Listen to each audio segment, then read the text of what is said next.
Baik, sebelum kita memulai sesi keempat atau sesi terakhir pada Lokakarya kali ini, izinkan saya untuk menyampaikan CV dari Ibu Oki Putriani.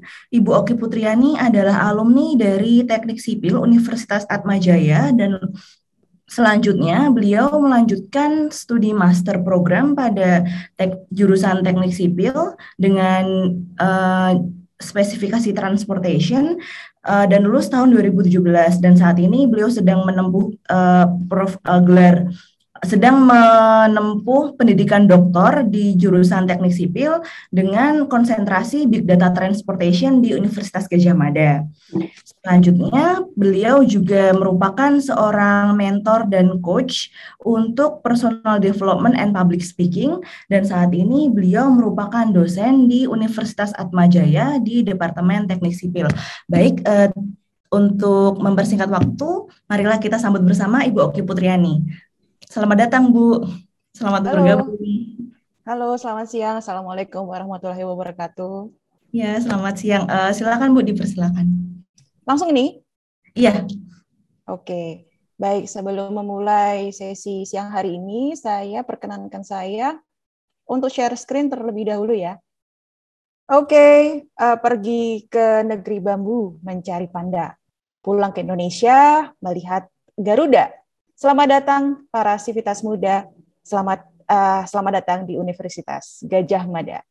Ya, pada kesempatan kali ini, terima kasih kepada Fakultas Ekonomika dan Bisnis Universitas Gadjah Mada yang mengundang saya untuk berbagi informasi seputar teknik presentasi. Yang disampaikan sebelumnya, Laksmi tadi menyampaikan bahwa background studi saya tidak berhubungan dengan komunikasi, ya. Tetapi menariknya, komunikasi ini menjadi dunia saya sejak tahun 2003. Jadi 2021 dikurangi 2003, jadi sudah cukup lama saya menekuni dunia public speaking. Dan di 2012 saya mulai melatih public speaking kepada beberapa mahasiswa, dan berita gembiranya adalah mahasiswa awal yang saya latih ini merupakan dari Fakultas Ekonomika dan Bisnis Universitas Gadjah Mada. Jadi dari sejak itu banyak sekali mahasiswa dari FEB, akuntansi, manajemen, ilmu ekonomi yang kebetulan saya berkesempatan untuk mendampingi mereka selama perkuliahan. Salah satunya ada Laksmi di situ. Nah, dunia saya ada di dunia teknik sipil. Jadi sekarang saat ini saya sedang menempuh pendidikan S3 di UGM, saya mengambil Big Data Transportation, dan di situ sepertinya berhubungan dengan materi-materi yang diberikan dari lab akuntansi FEB UGM ini ya. Jadi katakanlah Anda sebelumnya belajar tentang bagaimana menyiapkan tugas akhir dari menggunakan Microsoft Visio, kemudian Microsoft Word, kemudian ada BI, Power BI, dan salah satunya yang bisa merangkul itu semua adalah satu kata, yakni presentasi yang baik. Bagaimana ilmu ataupun pengalaman bisa dirangkul dalam sebuah presentasi. Dan ini saya akan berbagi, tadi kalau saya menyampaikan kepada rekan-rekan sekalian, di situ saya berkenalan dengan teman-teman FEB UGM. Nah, ini salah satunya. Jadi tadi malam saya mencoba mengkulik siapa saja ya yang ada di situ, dan ini ternyata masih banyak yang saya akan tampilkan beberapa. Mungkin teman-teman yang ada di sini paham, kenal ya, atau mungkin ada salah satu yang ada di sini juga. Jadi saya ingin mengenalkan beberapa mahasiswa yang saya berkesempatan untuk mendampingi mereka. Kemudian pendampingannya tidak hanya presentasi, yakni nanti saya akan share ke teman-teman semua apa sih manfaat dari kemampuan memiliki presentasi yang bagus. Salah satunya adalah kalian semua, Bapak Ibu dan rekan-rekan sekalian, bisa istilah kalau bahasa yang populer sekarang adalah mengepakkan sayap ya. Jadi kan ada kepak sayap yang sekarang baru hits itu, jadi bisa mengepakkan sayap Anda masing-masing dengan lebih luas dan lebih tinggi dan area yang bisa Anda explore melalui presentasi yang baik. Jadi saya kurang lebih menekuni ini dari 2012 dan bertemu dengan teman-teman hebat di FEB UGM. Dan kebetulan ini energi yang luar biasa. Jadi anak-anak FEB UGM Anda beruntung karena Anda termasuk anak pilihan yang bisa berkesempatan lebih dibandingkan teman-teman yang lain. Dan kesempatan kali ini tinggal bagaimana memolesnya. Nah, memoles yang baik salah satunya bisa melalui presentasi. Oke, baik saya akan melanjutkan. Jadi ini mereka yang saya berkesempatan untuk melatih mereka. Di situ ada Immanuel, kemudian ada Atika, ada Bimo, ini anak-anak FEB UGM, kemudian ada Laksmi, waktu itu dengan Tama melakukan presentasi lomba, kemudian berikutnya lagi ada Nabila, ini yang mahasiswa pertama saya, kemudian saya berkesempatan untuk membantu mereka pada saat mereka lomba di Erasmus University untuk case competitions. Dan ini yang menarik ya di akuntansi FEB, bahwa kesempatan untuk bersaing Anda itu tidak hanya internal saja ya kan, tapi harus dibuktikan atau memberanikan diri untuk expand yang lebih luas. Salah satunya dengan mengikuti lomba yang berkancah internasional. Dan di situ ada Saras di sini. Saras ini yang salah satu teman dari Laksmi, Mbak Laksmi, untuk di waktu ini dia pemilihan Duta Jawa Tengah. Kemudian ada Eringa, di sini dia berprestasi di mana-mana, salah satunya adalah memenangkan di Mandiri Young Leaders. Di situ Eringa memenangkan kembali dan saat ini menjadi, kalau nggak salah posisinya sudah sangat bagus di Bank Mandiri. Kemudian ada juga, kalau ini Nela ini bukan dari akuntansi, tapi dari FEB UGM. Di ekonomi. Ekonomi ya. Nah, di situ ada kegiatan namanya MUN, Model United Nations. Jadi ada semacam kegiatan simulasi sidang PBB yang tidak hanya membahas tentang ilmu ekonomi, tetapi ada unsur-unsur pengalaman yang bisa dibentangkan. Salah satunya waktu itu, kalau tidak salah, Nela pernah mengangkat kasus namanya solar debris. Solar debris itu sampah yang ada di antariksa. Jadi katakanlah dengan kemampuan presentasi yang bagus nanti, kalian tidak hanya membawa topik yang ada di circle kalian saja, tapi juga bisa mengangkat dengan topik-topik yang sedang hangat yang ada di dunia ini, gitu ya. Nah, kalau mereka berprestasi, sekarang kami tantang kalian gini, it's your turn to change the world. Nah, bagaimana caranya? Kan pertanyaan itu, karena kan kita punya waktu kurang lebih 2 jam ke depan untuk melihat nih bagaimana potensi teman-teman, karena ini lokakarya, jadi bukan bersifat satu arah, tetapi bersifat beberapa arah. Jadi katakanlah kalau ada yang ingin berpartisipasi, bisa raise hand ataupun bisa bisa melakukan chat ya. Jadi saya akan perhatikan di sini juga. Nah, kembali ke sini. It's your turn to change the world. Sekarang modal kalian apa di sini ya, Bapak Ibu dan rekan-rekan sekalian? Saya akan mengenalkan dengan namanya penulisnya Howard ya. Pak Howard ini menuliskan satu artikel yakni tentang multiple intelligences. Nah, multiple intelligences ini adalah kecerdasan yang namanya multiple ya. Jadi kecerdasan yang beragam gitu. Dan di sini disampaikan bahwa pada dasarnya manusia itu memiliki kecerdasan yang beragam.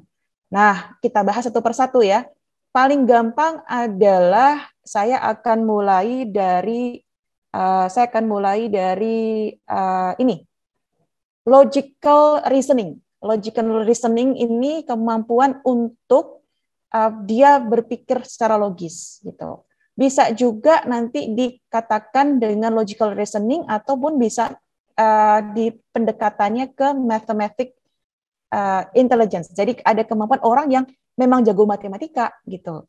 Terus ada orang yang jago olahraga atau kita namakan adalah bodily kinesthetic. Nah, kemudian ada lagi yang kecerdasan naturalis. Jadi ada loh di sini, coba saya kepengen tahu siapa di sini yang suka tanam-tanaman. Kan ini kalau pada saat coba dikasih itu emo ataupun reactions gitu, siapa yang suka tanam-tanaman gitu ya. Nah, ternyata ataupun gini, saya tanya kebalik, di antara teman-teman ada yang suka hewan nggak? Anjing, kucing, kemudian atau eksotik ya. Mas Arief Surya Irawan suka ya. Nah, itu jadi tidak semua orang loh suka gitu. Di rumah saya tinggal dengan tante saya tidak suka binatang gitu. Tapi saya suka. Nah, itu salah satu kecerdasan. Ada suka orang yang dengan alam, hiking segala macam, tapi yang lain tidak. Nah, kemudian ada yang suka menggambar dan suka animasi 3D, yakni spatial atau seeing and mapping in the world in 3D. Nah, itu mengapa tidak semua orang punya kemampuan parkir mobil mundur. Nah, itu ada kecerdasannya gitu. Nah, menarik ya. Dan tentunya ada musical intelligences. Jadi kemampuan dia untuk bermain musik. Nah, di sini dalam kesempatan kali ini saya akan meng-highlight beberapa. Yakni saya akan highlight tentang linguistic intelligences, a master of spoken and written language. Kemudian yang kedua adalah intrapersonal, yakni understanding yourself, what you feel and what you want gitu. Jadi what you feel and what you want. Dan ketiga adalah kemampuan interpersonal, yakni communicating and reading people. Dan ini salah tiga dari intelligences yang akan kita kupas pada kesempatan siang hari ini. Nah, kalau teman-teman sadari, kalau Anda baca buku kan, kemampuan kecerdasan itu kan sebenarnya yang secara umum kurang lebih kan ada dua ya, ada IQ dan ada EQ, kemudian ketiga adalah SQ, ya kan? IQ lebih ke intelligence, IQ intellectual intelligence, ya kan? Atau intelligent quotients. Kemudian EQ emotional intelligence. Kemudian yang ketiga adalah SQ spiritual quotients. Jadi hubungan kita dengan horizontal dan vertikal ya. Kalau dari ilmu agama Kristiani dia ada salib, kalau di Muslim ada hablum minallah dan hablum minanas, ya kan? Dan yang keempat ini saya mau nambahkan di ilmu presentasi ya, karena kita topiknya adalah presentasi. Jadi saya akan menambahkan ini ala saya ya. Saya murid-murid saya harus memahami bahwa kita perlu kecerdasan yang namanya LQ. Ini tidak saya tulis di sini, hanya sebatas candaan ya. Saya bilangnya LQ adalah lambe-turah quotients gitu. Jadi kenapa saya buat bercanda ada lambe-turah quotients? Maksud saya adalah pada dasarnya orang itu kepingin tahu gitu. Orang kepingin tahu, dan kunci dari presentasi yang bagus adalah bagaimana membuat audiens penasaran. Ini nanti akan bicara apa lagi ya? Ini nanti akan mengupas apa lagi ya? Nah, LQ seperti apa yang nanti saya maksud? Saya akan jelaskan berikutnya ya. Nah, tadi saya menyampaikan ke teman-teman dan rekan-rekan sekalian bahwa ada kemampuan yang harus kita miliki, yakni intrapersonal, kemudian yang kedua adalah interpersonal, dan ketiga linguistik. Nah, sekarang saya akan mengangkat dulu antara interpersonal dan intrapersonal. Perbedaannya apa sih gitu. Nah, kira-kira ada yang bisa bantu nggak saya untuk menjelaskan lewat chat bisa, lewat open mic juga bisa. Silakan. Kira-kira ada yang tahu nggak sih perbedaan intrapersonal dan interpersonal? Silakan. Siapa ingin berpartisipasi? Bisa open mic, kemudian bisa jelaskan. Ada? Oke, ada yang mau coba? Bisa raise hand? Atau nulis jawabannya di chat ya. Saya akan menggiring ya. Jadi kalau intrapersonal. Oke, Arief Surya Irawan, silakan Mas. Bisa open mic. Dan kalau open cam bisa nggak? Open cam. Okay. Intra that means inside. Well, inter that means with the others. Jadi intrapersonal, when people talk to, they know exactly seperti apa. And look at the mirror begitu. Terus mereka they could actually understand and talk to themselves mengenai who they are. And in turn, that means kalau interpersonal berarti saya dengan Laksmi misalnya kita terus kemudian bisa berdiskusi dan somehow I could actually, sympathize, empathy, and treat those things really. That's my understanding. Yeah. Thank you, Mas Arief. Ya, exactly correct ya. Jadi intrapersonal itu lebih ke komunikasi kepada diri yang nanti lebih ke move on gitu. Jadi intrapersonal itu bagaimana kita menghadapi baper di diri kita masing-masing. Kenapa ini kita bahas? Karena ini yang kadang-kadang akan menghambat kita untuk maju gitu.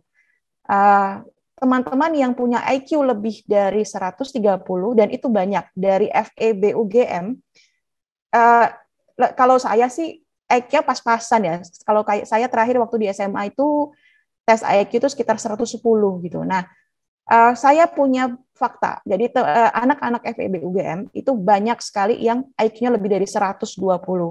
Nah, kalau kemampuan IQ 120 itu biasanya orang-orang yang mikirnya lebih cepat dibandingkan teman-teman yang lain gitu. Nah, pada kesempatan itu dia punya intrapersonal yang kadang cepat goyah karena situasi dan akhirnya impact-nya interpersonalnya juga kurang baik karena dia merasa kok gini aja nggak bisa sih gitu. Nah, nanti kita akan bahas itu salah satunya. Dan kembali ke communications intrapersonal, itu lebih ke dalam. Jadi intrapersonal itu bisa dikomunikasikan melalui media menulis, kemudian bisa melalui media di voice note.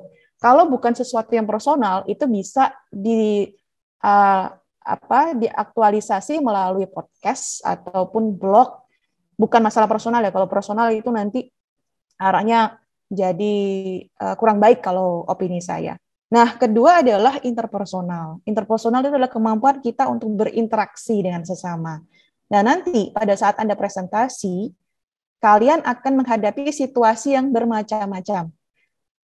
Presentasi kepada dosen kalian, presentasi kepada teman-teman kalian seorganisasi, presentasi kepada beberapa dosen, kalau seperti Anda sedang di sidang tugas akhir, ada presentasi yang model, katakanlah Anda model FGD, jadi kata forum group discussions, jadi Anda berinteraksi, presentasi, tetapi di situ harus memainkan ego.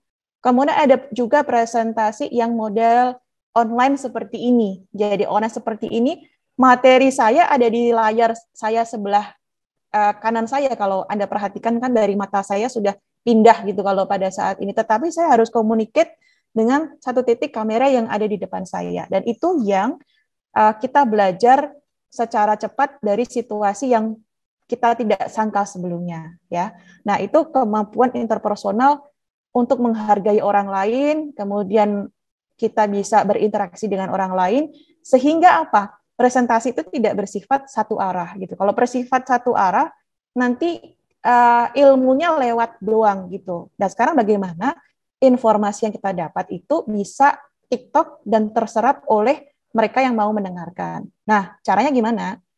Selain kita bicara tentang interpersonal dan intrapersonal, ada salah satu atau saya akan memberikan pertanyaan kepada teman-teman ya.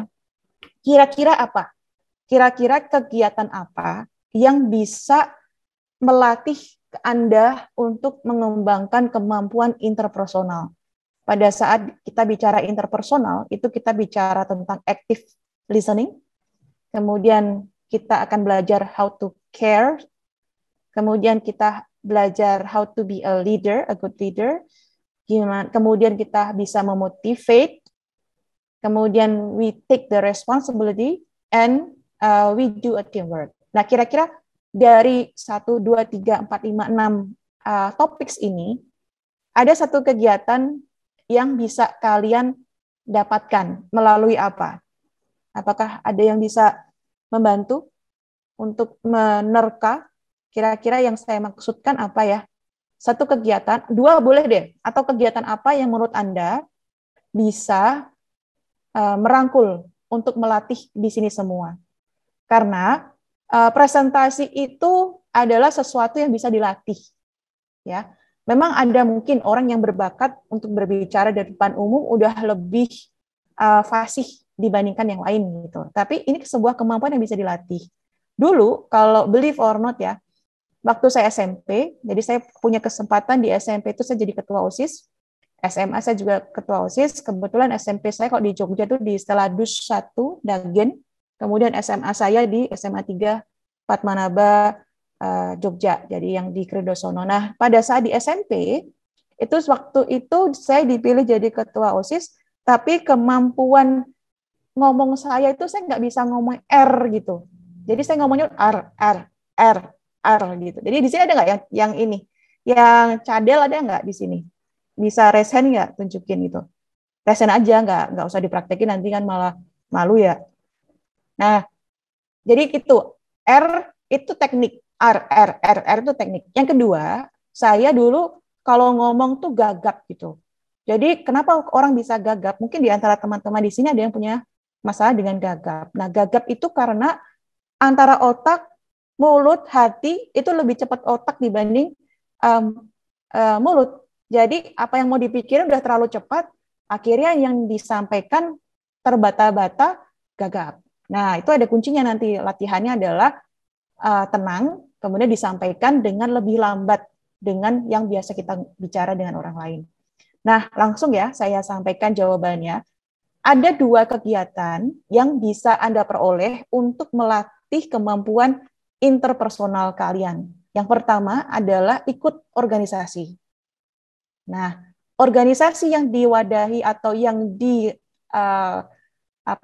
difasilitasi oleh FEB UGM itu saya lihat sangat bagus dan sangat beragam ya. Ada ISEC ya kan. Kemudian ada yang organisasi yang ada di mahasiswa akuntansi itu apa? Ada ya? Pakai M itu apa kalau nggak salah, saya lupa. Imagama. Nah, ya Imagama. Kemudian Kaironisa menjawab ya komunikasi interpersonal ya. Terima kasih. Nah, kemudian ada organisasi yang lain yang bisa kalian praktekkan bagaimana kemampuan Anda berkepemimpinan dan segala macam. Kemudian yang kedua, selain organisasi adalah ikut lomba gitu. Ikut lomba itu mau tidak mau memaksa Anda yang sebelumnya Anda tidak mampu, akhirnya Anda belajar tuh gitu. Nah, ini ada rahasianya kalau saya bisa sharing ke teman-teman kalian gitu ya. Rahasianya adalah MPC gitu. Mungkin kalau di sini langsung udah tahu. Jadi MPC itu buh piye carane itu. Jadi pada saat kita dapat tantangan, nah ini jiwa entrepreneur kita harus muncul gitu. Pada saat dapat tantangan, bisa nggak? Bisa. Tapi waduh gimana cara? Di otak langsung berpikir nih gimana caranya. Nah, oke, kita akan lanjut ke materi berikutnya ya. Jadi setelah kita belajar tentang atau mengenal tentang interpersonal, ada hal lainnya yang akhirnya bentrok nih dengan diri kita masing-masing. Ya enggak? Pada saat saya memaksa Anda, oke, kita harus mengembangkan interpersonal kalian gitu. Tapi nanti dulu Bu, saya punya sifat itu introvert gitu. Saya nggak suka berinteraksi dengan orang lain, atau saya nggak nyaman, saya risih. Kalau saya harus nyapa orang lain duluan itu bukan saya banget gitu. Saya tipenya tuh ya saya nggak nyaman kalau saya nanti ditegur orang lain ya. Jadi ada tipe orang yang introvert. Nah, ada juga orang yang extrovert gitu. Yang katakanlah kalau bahasa gaulnya tuh mungkin rumpi banget gitu. Jadi katakanlah dalam kesempatan apapun dia bisa menunjukkan bahwa dia adalah leadernya, atau dia adalah tim cheerleaders, atau tim heboh, ataupun yang dia bisa ketemu sama orang tuh basa-basinya gampang-gampang aja tuh gitu. Ya. Nah, sekarang kemudian kita mengenal lagi tuh namanya ambivert. Jadi tengah-tengah. Nah, sekarang apa ini kesempatan siang hari ini yang saya ingin arahkan ke teman-teman sekalian gitu ya. Jadi saya ingin mengarahkan bahwa kalian usianya kan di bawah 25 kan ya? Betul nggak? Kalau kecuali yang sedang ambil S2, S3 ya. Nah, usia di bawah, saya bilang sih usia di bawah 35, let's say gitu ya, itu usia yang masih sangat bisa dibentuk gitu. Kalau kalau kalian Anda semua merasa saya introvert gitu, atau saya terlalu extrovert, itu bisa di balancing gitu. Kita bisa menjadi introvert saat kapan, atau saat kita menjadi extrovert saat kapan. Itu kan ada banyak nih beberapa artis yang dia pada dasarnya tuh kalau kalian lihat di YouTube, contohnya misalnya Boy William mendeklar dirinya bahwa dia introvert. Tapi pada saat dia harus tampil di depan kamera, dia harus menjadi pribadi yang bukan maksudnya fake identity, bukan, tapi untuk menjadi profesi yang dia tekuni gitu. Dan itu pun yang akan katakanlah kalian semua kuasai dalam hal ini presentasi. Karena presentasi ini akan menjadi nih harian-harian kalian pada saat mengikuti mata kuliah, nanti final result-nya adalah presentations. Ya. Nah, setelah saya kenalkan Anda tentang introvert, extrovert, dan ambivert, ini perbedaannya apa sih gitu ya? Jadi kalau introvert lebih tertutup, kemudian dia suka kerja sendiri, kemudian kalau introvert itu dia merasa tidak, katakanlah dia single fighter gitu. Kalau extrovert enggak, dia extrovert harus curcol, harus cerita-cerita, harus hang out dan segala macam. Nah, saya ingin mengajak teman-teman untuk menjadi orang yang bisa menyesuaikan beradaptasi dengan situasi. Kapan harus menjadi extrovert dan kapan harus menjadi introvert. Jadi lebih ke ambivert. Nah, kemudian pada saat tadi saya mendiskusikan dengan teman-teman sekalian ada yang namanya intrapersonal dan interpersonal, ini ada satu hal yang bisa mengkaitkan itu semua, yakni komunikasi. Di komunikasi ini, kalau tadi sebelumnya Anda belajar bagaimana menulis laporan dengan baik, tugas akhir, kemudian Anda berpikir, kemudian diimplementasikan lewat data visual yang sudah dipelajari tadi pagi, kemudian Anda belajar apapun itu, kemudian ada satu benang merah yang bisa menjahit itu semua, yakni bagaimana Anda bisa presentasi yang bagus. Nah, caranya bagaimana? Pada saat komunikasi itu berjalan, ya, itu tidak masalah dia bahasa Indonesia, dia bahasa Jawa, bahasa daerah, bahasa asing, tapi poinnya adalah itu bisa berkomunikasi dengan orang lain, dan itu ada TikTok di sana. Kalau kalian tahu Vicky Naki, ya, dia bisa menguasai betul yang namanya kemampuan untuk berkomunikasi, menguasai bahasa asing dengan banyak gitu. Nah, akhirnya interaksi bisa terjalan. Nah, sekarang caranya bagaimana? Nah, inti dari presentasi, karena ini maksudnya saya akan expand ya, maksudnya saya akan melatih Anda bukan tidak hanya cara membesarkan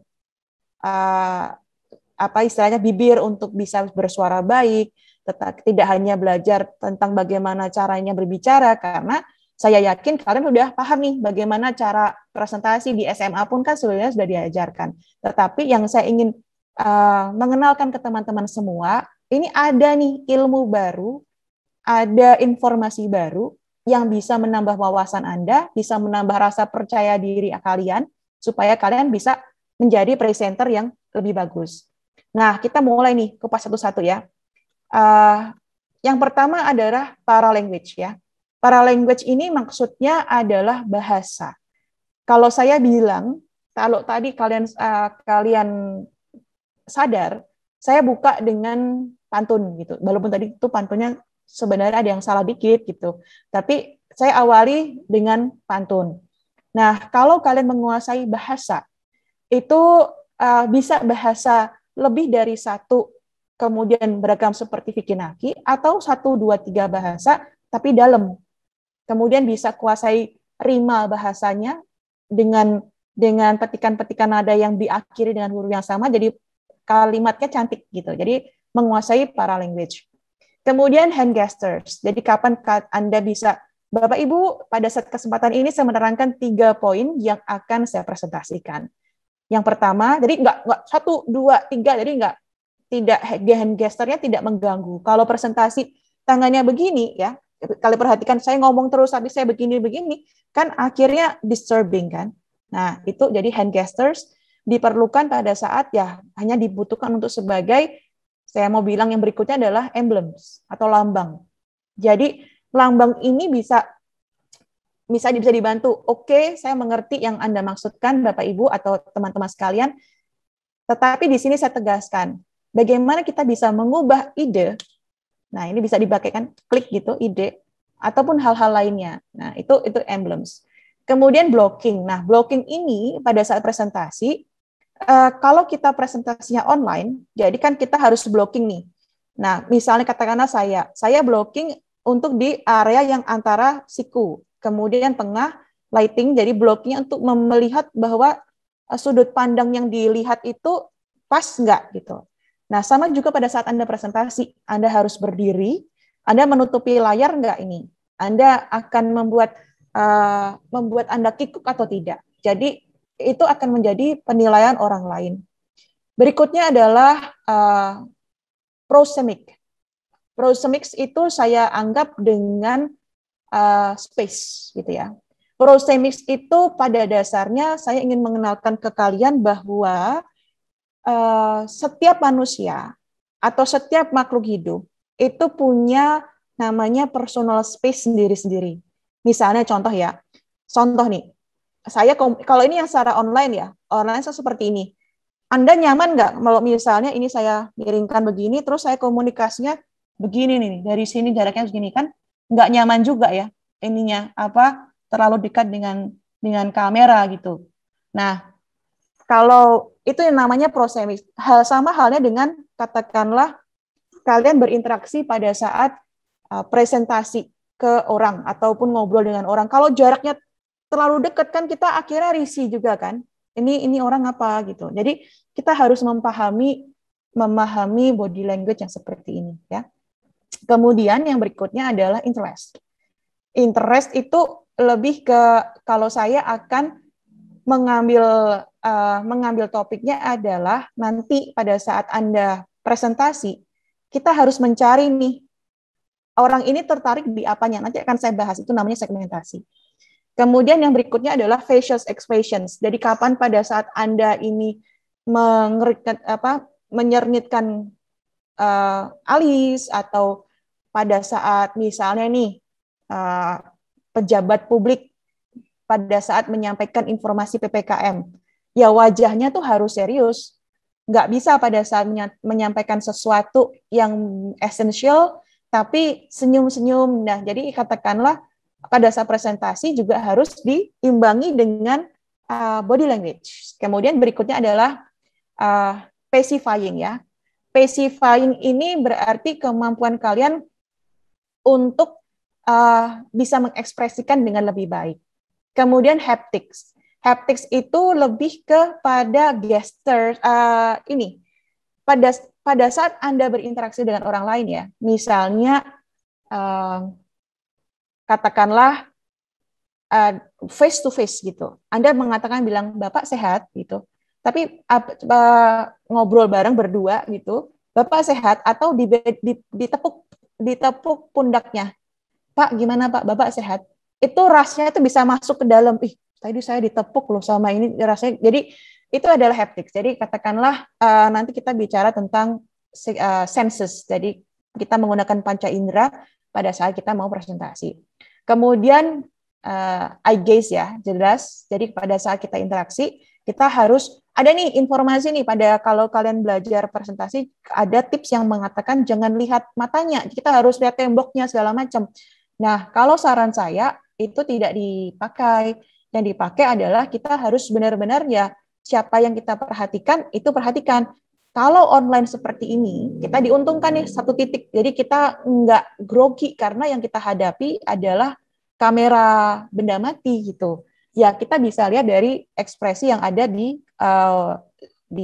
webcam ya, tapi di layar tampilan. Tapi kalau misalnya live, Itu satu-satu, tidak semuanya, tapi kita harus ada ada komunikasi mata gitu. Oh, ini ke sini, ke sini, ke sini gitu. Misalnya mengawalinya, misalnya pada saat Anda presentasi, kita bisa menggunakan tips ini, saya lompat-lompat ya. Jadi ada salah satu, misalnya kita mengawali presentasi yang beragama Muslim kan bisa mengatakan Bismillahirrahmanirrahim, itu bisa kayak semacam mengeluarkan energi negatifnya, Bismillahirrahmanirrahim gitu kan, udah menghela napas, sekarang grogi, itu nanti ada nih di presentasi yang namanya glossophobiya.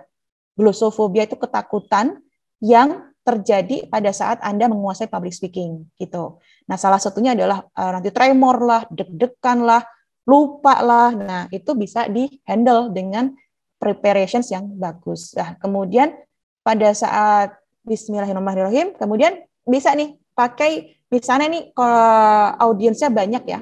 Nah, audiensnya banyak, kita bisa sapa ini, Assalamualaikum warahmatullahi wabarakatuh. Jadi tidak hanya Assalamualaikum warahmatullahi wabarakatuh, enggak. Tapi pada saat menyapa Assalamualaikum saja, itu sudah ada komunikasi dua arah dengan the audience. Nah, itu nanti teknisnya saya akan bahas yang berikutnya. Ini saya hanya mengenalkan dulu tentang body language. Kemudian yang berikutnya adalah ornaments. Ornaments itu nanti bagian dari yang namanya grooming gitu. Kenapa grooming itu penting? Kita bahas berikutnya. Nah, ini sebenarnya sebuah video, tapi karena tadi kalau saya takutnya kalau di tampilan di presentasi PPT saya, nanti takutnya tadi tampilan ini presentasinya kurang bagus ya. Jadi salah satu tadi yang kalian perhatikan bahwa dalam presentasi ada yang namanya paralanguage. Nah, paralanguage yang bagus yang bisa menjadi teladan kalian adalah salah satunya adalah ini namanya Bimo, yang kalian kalau tahu di YouTube ya, dia punya acara dengan Gilang Dirga tentang how to become, ataupun Putri Saud yang dia terkenal sekali, fenomenal, bisa menirukan suara pramugari Garuda Indonesia atau presenternya dari BBC England.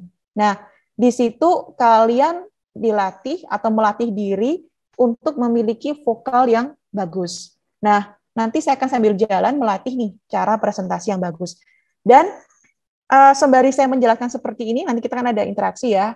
Teman-teman yang ingin bertanya, kemudian ingin menyampaikan pertanyaannya bisa langsung ditulis di chat ataupun raise hand ya. Nanti saya akan bisa potong sewaktu-waktu.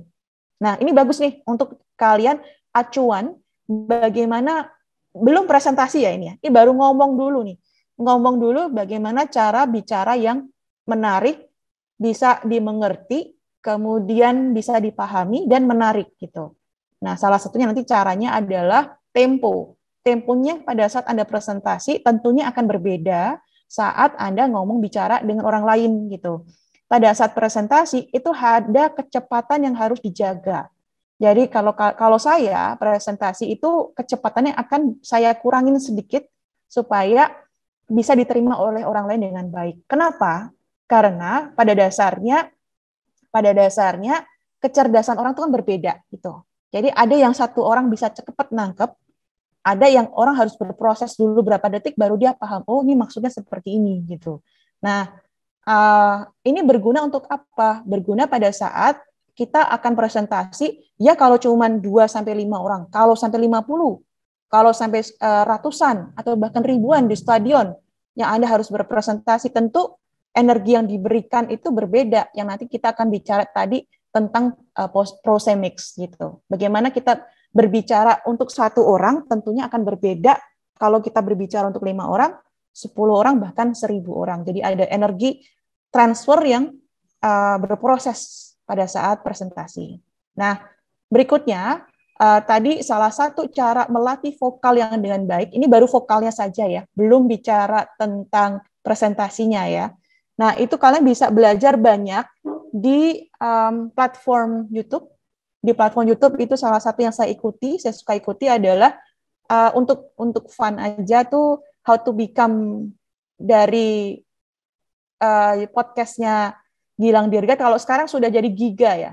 Channelnya ada channel baru Giga yang How to Become yang versi baru, bersama dengan Leila Aderina yang bisa meniru suara Spotify, kemudian Christo Immanuel yang betul-betul keren, dia bisa meniru suaranya Gordon Ramsay, kemudian bisa meniru siapa lagi suaranya Cinta Luna yang sekarang baru hits gitu.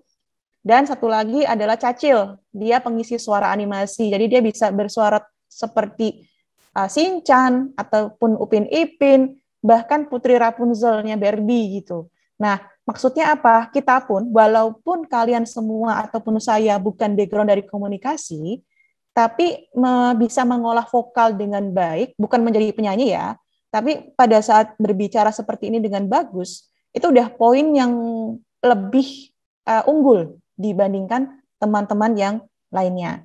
Nah, kalau kita sudah menguasai vokal, ada nih ilmu dasar nih dalam public speaking yang dikenalkan oleh Aristoteles.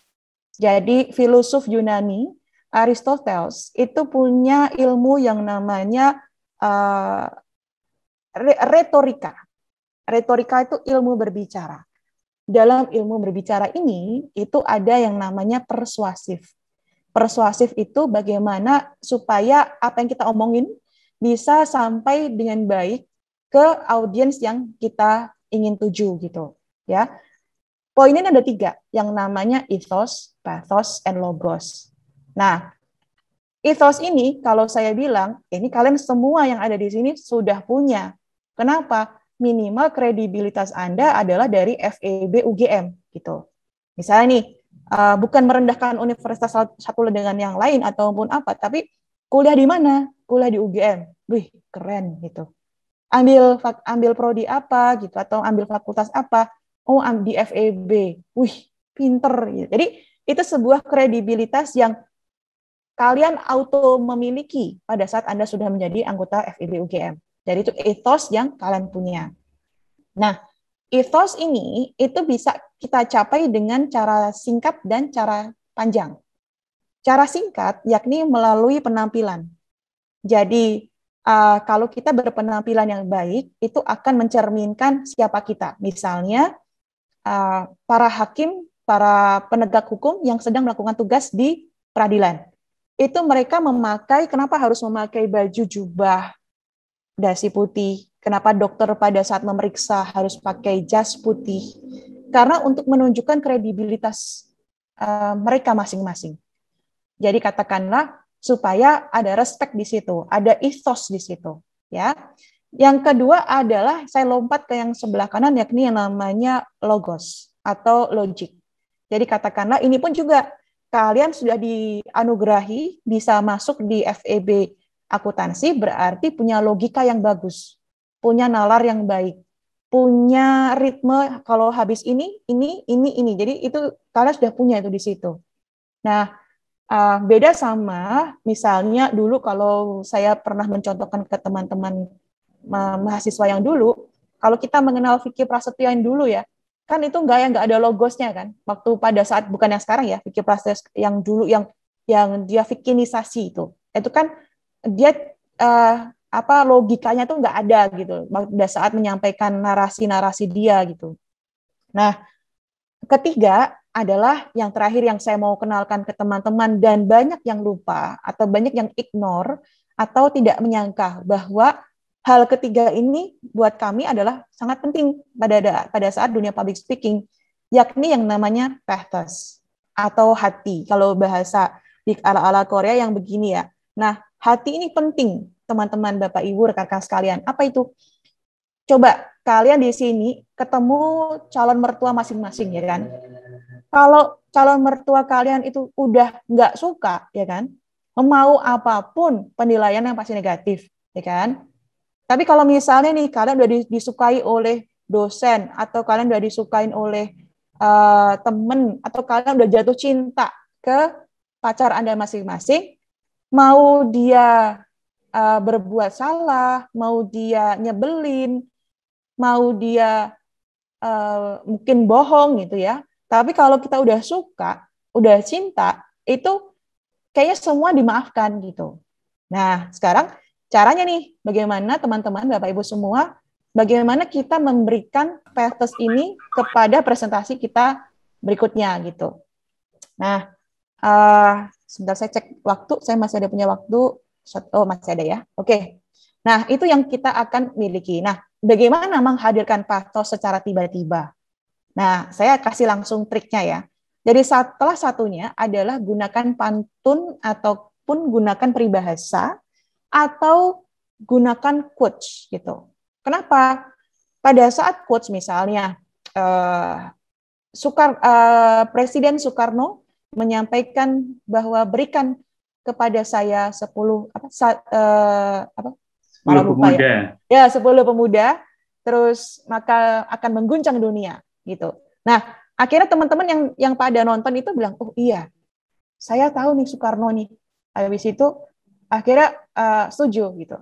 Nah, ada juga yang sekarang baru viral, yakni perdebatan, saya nggak bicara tentang ininya ya. Saya tidak bicara tentang permasalahannya di situ, saya cuma hanya mengangkat luarannya saja.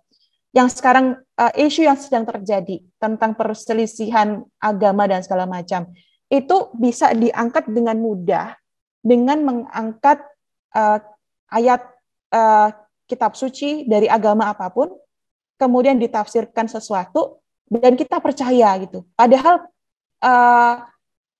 ada yang mungkin itu tidak betul gitu, ada yang kurang tepat. Tapi karena dia punya istilahnya ilmu retorika yang bagus, dia punya presentasi yang bagus, cara presentasi yang bagus, walaupun yang disampaikan tidak tepat atau bahkan mungkin hoax gitu, tapi kita bisa percaya. Nah, itu yang menjadi kekuatan dari 3 hal ini gitu. Nah, ini saya akan mengajak Anda untuk gimana nih cara punya ketiga hal ini yang lebih bagus. Nah, salah satunya adalah kalau di breakdown seperti ini. Kalau ethos itu lebih ke intelligence, lebih ke trustworthiness, lebih ke morals. Tadi saya lupa, saya tadi kan bilang nih, bagaimana cara mendapatkan ethos jangka pendek, yakni dengan penampilan ya. Bagaimana dengan ethos jangka panjang? Nah, ethos jangka panjang adalah investasi yang sedang Anda lakukan sekarang ini, yakni melanjutkan pendidikan di strata yang lebih tinggi, baik S1, S2, S3. Nah, itu adalah ethos yang sedang Anda bangun sekarang. Misalnya nih, saya bilang, Mas Eko mengatakan, sama Prof. Eko mengatakan, kan lebih berbobot, wah yang mengatakan profesor gitu. Padahal mungkin, let's say, yang disampaikan profesor belum tentu lebih benar dibandingkan Mas Eko gitu. Jadi itu adalah ethos ya. Yang kedua tadi logos. Nah, logos itu bisa diperoleh dari data, dari evidence yang kalian dapatkan, dari universal truths, dari yang kalian tadi pelajari di visualisasi data, atau perhitungan dari akuntansi yang kalian lakukan, terutama di laboratorium. Nah, yang ketiga adalah pathos. Pathos ini emotions, prejudice. Nah, prejudice kan lebih ke prasangka ya kan. Jadi, orang tuh belum tahu nih kualitasnya bagus atau tidak, tapi kalau udah kena di pathos itu udah mengalahkan segalanya gitu. Contoh misal BTS, penyanyi pop K-pop BTS. K-pop BTS misalnya nih menyanyikan lagu Balonku Ada 5 gitu. Wow, udah gempar ya seluruh Indonesia. Tapi kalau yang nyanyi cuman katakanlah sekelompok orang nyanyi Balonku Ada 5, ya nggak sampai karena kalau di BTS kan orang udah suka duluan gitu. Nah, ini bisa kalian miliki dengan cara singkat, yakni membangun personal branding yang bagus. Nah, personal branding yang bagus ini caranya bagaimana gitu ya, mengupasnya gitu. Nah, personal branding ini nanti saya akan kenalkan ke teman-teman juga, itu lebih ke yang namanya kita personal branding yang menginfluence gitu ya. Ada 2 personal branding yang bisa dicapai, yakni prestasi atau sensasi. Nah, kalau saat ini misalnya saya ditanya oleh teman-teman atau Bapak Ibu, lebih bagus mana, prestasi atau sensasi? Gitu. Sensasi. Ya, saya setuju itu. Saya akan mengambil keduanya gitu. Karena apa? Ya kalau nggak ada sensasi, orang sekarang nggak lihat tuh gitu, ya nggak sih gitu. banyak dokter-dokter yang kalian lihat di TikTok gitu, yang dilihat bukan pinternya gitu, tapi yang pertama cakep enggaknya, ya kan? Yang kedua menarik enggak itu, dari sensasionalnya gitu. Nah, itu yang akan saya ajak ke teman-teman, bukan untuk menjadi negatif ya, tapi bagaimana sudut pandang kita untuk bisa menjadi namanya personal branding itu average people kita bisa stand up gitu. Nah, itu gimana caranya? Jadi katakanlah kurang lebih kita harus mengerti ada 3 ways to influence, yaitu yang pertama logical appeals atau yang tadi bilang logos, kemudian emotional appeals lebih ke pathos, and cooperative appeals. Cooperative appeals itu lebih ke ethos. Jadi kurang lebih sama yang diinginkan oleh dalam ilmu retorika atau pada saat persuasif. Nah, sekarang nih udah lebih ke esensi nih. Bagaimana kita bisa presentasi yang bagus gitu ya. Presentasi yang bagus itu bukan baca PowerPoint ya. Teman-teman yang saya nggak bilang di FEB ya, saya bilang di kampus saya deh. Kebetulan saya dosen di Universitas Atmajaya Yogyakarta. Mahasiswa saya itu masih banyak sekali pada saat presentasi hanya membaca PPT gitu. Nah, itu bukan presentasi ya, kalau buat saya definisinya itu adalah baca PPT gitu. Nah, pada saat presentasi ada sebuah harapan, ada sebuah istilahnya ekspektasi dari pendengar untuk mendengarkan apa ini yang beda apa gitu. Nah, kuncinya ada 2, how to be inspired and how to engage someone atau somebody atau a lot of people yang supaya bisa TikTok nih dengan yang lainnya. Nah, caranya bagaimana? Kita harus kuasai dulu yang tadi saya ajak teman-teman untuk saya pernah tadi sebutkan. Jadi kita kuasai senses of indera ya, panca indera. Jadi di sini ada sight, touch, hearing, taste, and smell. Nah, ini saya akan melihat dari mundur ya, smell ya. Coba bayangkan, Anda presentasi tapi bau badan gitu. Atau kalian mendengarkan presentasi tapi presenternya itu tadi baunya bau badan, bau BB gitu. Itu akan sepinter-pinternya orang kita akan drop ya kan. Nah, jadi katakanlah ataupun dibalik, sadar nggak atau pernah nggak punya pengalaman masuk ke rumah sakit itu bau kaporitnya, bau karbolnya tuh nyegerak banget gitu. Jadi kita udah masuk tuh udah aduh kok kayak gini baunya gitu. Tapi beda ke rumah sakit yang tiba-tiba kita masuk aromanya aroma kopi atau aroma lavender. Lemongrass. Ya, lemongrass juga bisa. Jadi lemongrass kan ini ya, serai ya. Nah, jadi bisa nih apapun. Jadi katakanlah kita sudah terhipnotis dulu, belum dari pelayanan rumah sakitnya loh. Rumah sakitnya belum ngapa-ngapain kita loh. Belum nyuntik, belum meriksa. Tapi kalau udah masuk gitu baunya udah nggak enak itu ya. Itu udah bikin ilfeel gitu. Kalau tadi saya bilang di pathos tadi udah drop gitu, udah lewat gitu. Jadi itu yang harus diperhatikan pada saat Anda presentasi secara bukan online seperti ini. Kalau online besok beda perkara kalau teknologi AI-nya sudah sampai bau badan pun bisa tercium pada saat kita online. Nah, yang kedua adalah taste. Maaf ya ada suara telepon.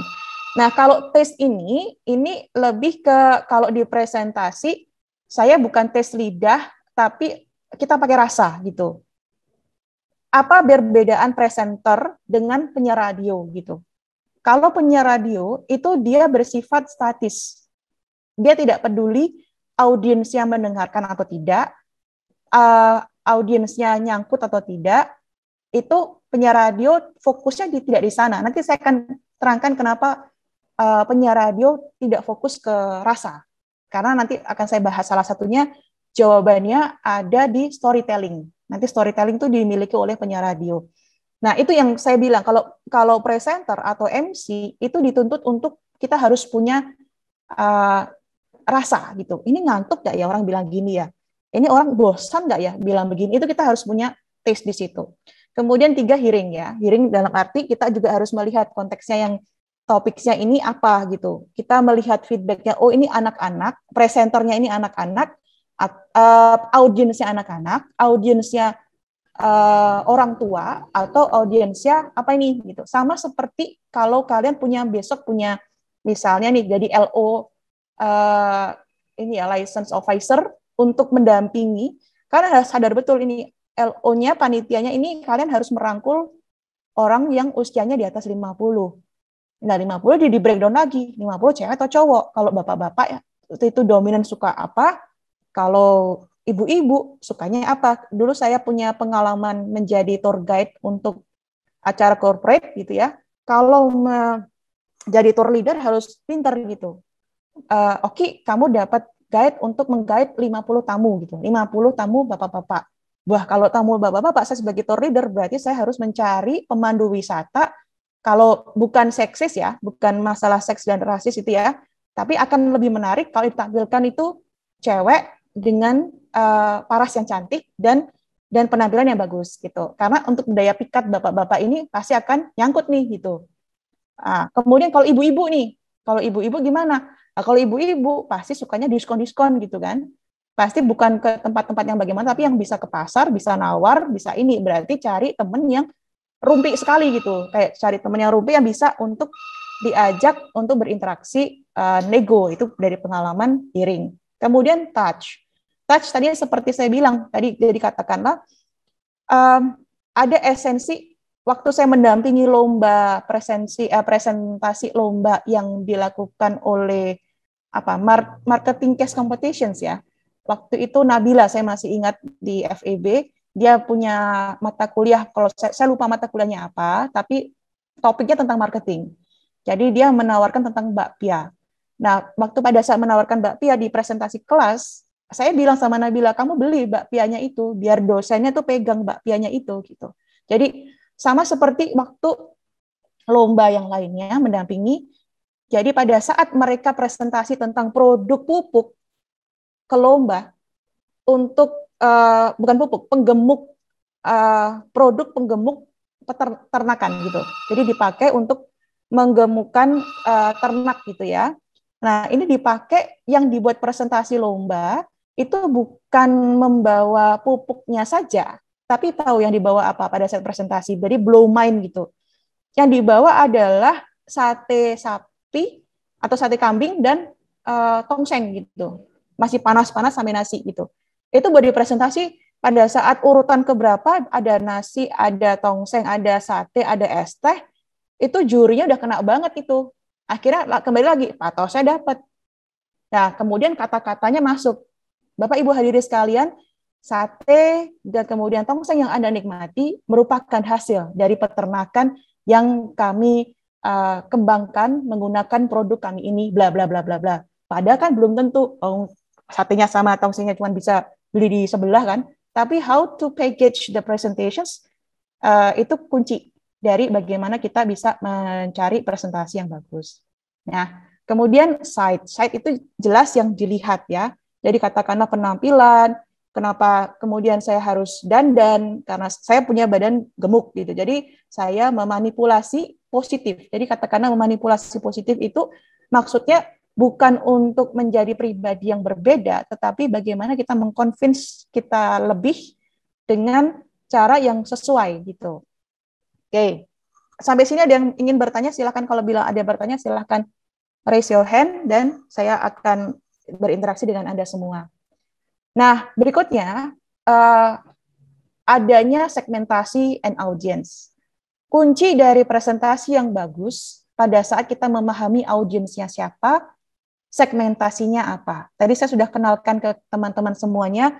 Kalau misalnya audiensnya adalah anak muda, ya harus pendekatannya anak muda. Jangan misalnya tadi di awal lagu-lagunya tadi udah pas, tapi tiba-tiba kalau misalnya lagunya nggak cocok, misalnya yang beda, itu pasti feel-nya akan berbeda. Ataupun audiensnya, jadi kita harus perhatikan betul. Ini bahkan harus, kalau saya bilang, itu kita harus punya kemampuan kepo, K-E-P-O, knowing every particular object. Jadi seorang presenter itu harus datang lebih awal, kemudian harus punya kemampuan kepo. Jadi kita harus tahu, oh ini yang datang nanti, yang menguji kita adalah dari kementerian BUMN. Berarti kalau Kementerian BUMN, malamnya, beberapa hari sebelumnya kita harus cari tahu nih, BUMN yang akan hadir ini kira-kira yang mana ya? Terus yang nanti akan datang tuh Bapak Menteri yang langsung atau siapa ya? Terus pengucapannya nih, kalau nanti presentasi mengucapkan nama lengkapnya siapa ya? Jadi kita harus punya tahu, rasa keingin tahu tuh sampai dibedah ke bawah gitu. Jadi supaya pada saat presentasi kita nanti biasanya teman-teman akan lepas atau uncontrol pada saat posisi Q&A. Pada saat setelah presentasi lancar ya. Pada saat tanya jawab ini yang mudah, waduh apa ya jawabannya ya. Nah itu bisa disiapkan dengan kita persiapan dengan bagus, kita paham segmentasinya siapa. Contoh, misalnya nih, Anda besok presentasi tugas akhir. Kalian kalau bisa sudah tahu nih, besok pengujinya siapa ini? Bapak A, Bapak B, Ibu C gitu. Bapak Ibu C ini tipenya dia peneliti apa sih gitu, atau yang dia biasa angkat apa sih gitu. Terus Bapak B ini bahkan kalau saya ya, kalau misalnya diajak komunikasi sama murid kelas saya akan juga tanya, cari tahu ibu ini jomblo atau enggak, dalam arti sudah berkeluarga atau tidak gitu. Misalnya maksud saya bukan ke masalah personal gitu, tetapi akan buat kami akan lebih mudah. Oh berarti kalau yang biasanya yang katakanlah ibunya belum berkeluarga, kemudian usianya sudah cukup matang, berarti kayak contoh saya gitu ya, saya belum berkeluarga dan itu mungkin saya jadi orangnya jadi kayak teliti banget gitu. Yang ditanya itu akan spesifik gitu. Atau Bapak udah usia berapa? Udah. Jadi budaya, kemudian kebiasaan itu kita harus pelajari di namanya audience. Bukan sekali lagi bukan masalah personal, tapi bagaimana nanti energi kita, misal ibarat sebut, itu bisa masuk nih antara satu dengan yang lainnya gitu ya. Nah, berikutnya adalah saya akan menjelaskan ini, mungkin ini sedikit baru untuk teman-teman semuanya ya. Jadi dalam presentasi itu ada jenis dan gaya. Nah, jenis presentasi itu ada impromptu, ada manuskrip, ada memoriter, ada extempore ya. Kalau impromptu itu dadakan, tanpa persiapan, tanpa punya bayangan kalau akan diminta untuk biasanya ini pidato. Nah, jadi pidato impromptu itu pidato tanpa persiapan. Nah, kalau seperti ini terjadi di teman-teman sekalian, ini akan dibantu sekali dengan yang namanya jam terbang. Pada saat Anda punya jam terbang yang bagus, itu nanti akan memudahkan kalian semua untuk bisa presentasi dengan lebih yakin, dengan lebih pede gitu. Beberapa tokoh yang punya presentasi bagus di saat impromptu, itu kalau saya selalu bilang salah satunya adalah Barack Obama. Itu punya kemampuan public speaking presentasi yang sangat bagus, yang bisa dijadikan untuk guidelines gitu. Kalau di Indonesia, kalau istilahnya Obamanya Indonesia itu Pak Gita Wirjawan, itu saya juga suka itu di acaranya Endgame, itu bagus untuk menambah insight kalian. Nah, kemudian manuskrip itu baca. Jadi dari hal yang sudah ditulis Anda baca gitu. Tapi kalau manuskrip itu akhirnya melemahkan kita di engaging. Jadi nggak ada itu nanti energinya nggak sampai untuk pada saat kita baca. Yang ketiga adalah memoriter. Memoriter itu menghafal. Jadi apa yang kita tulis, apa yang kita ingin bicarakan, udah kita hafal sebelumnya.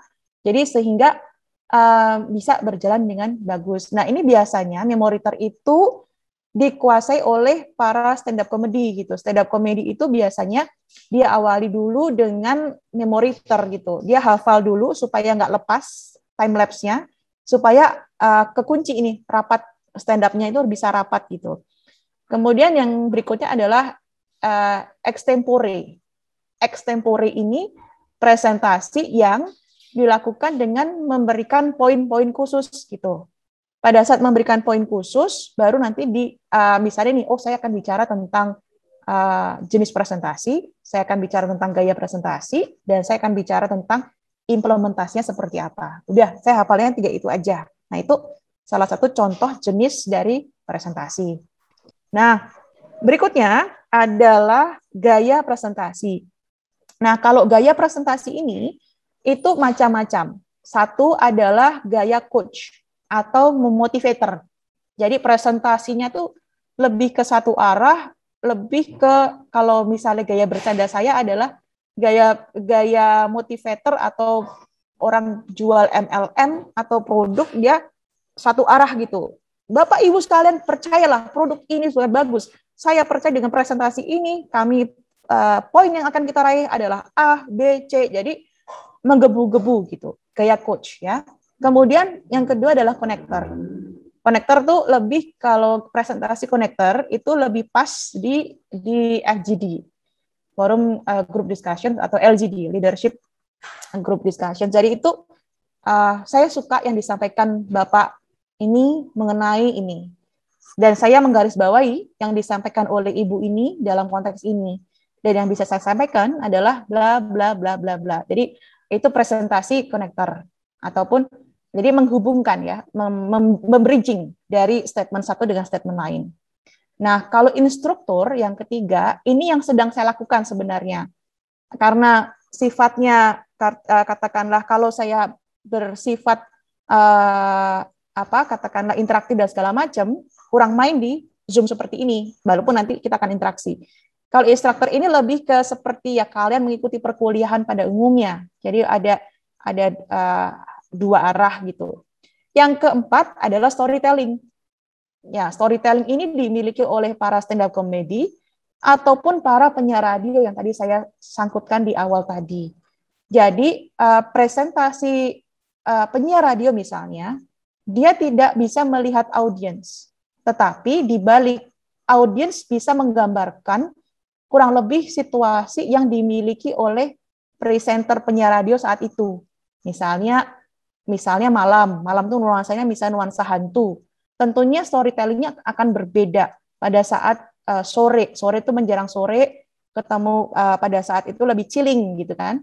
Nah, yang berikutnya adalah visual. Nah, visual ini juga salah satu yang saya terapkan sekarang ini, menggunakan media presentasi, kemudian dengan sedikit tulisan, tetapi untuk menarik supaya presentasinya bisa pas.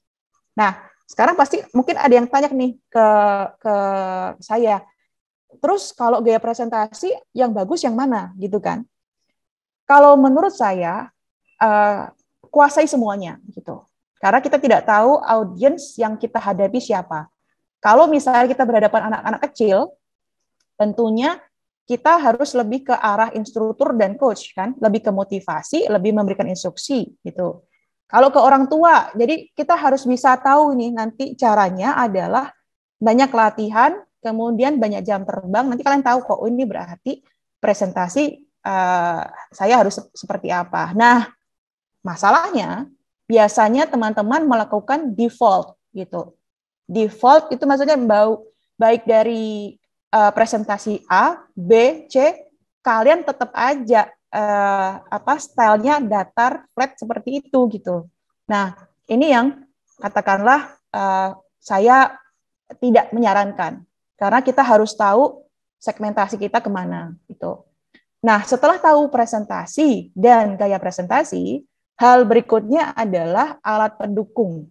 Ya, ini alat pendukung ini katakanlah bukan zona nyaman kita semua gitu karena kita bukan orang dari audiovisual atau bukan dari kuliah di bidang istilahnya editing gitu. Tapi ini sekarang penting kalau kita bisa katakanlah di era yang saat ini era pandemi kita semua secara daring, ini piranti yang katakanlah wajib gitu. Yang pertama adalah ini saya fotokan situasi saya sekarang. Jadi ini kan Anda melihat yang tampilan saya, tapi behind the scene itu ada seperti ini. Jadi ini bukan pamer ya, tapi dulu ini proses. Jadi dulu layarnya tidak sebesar ini, dulu pakai layar yang biasa.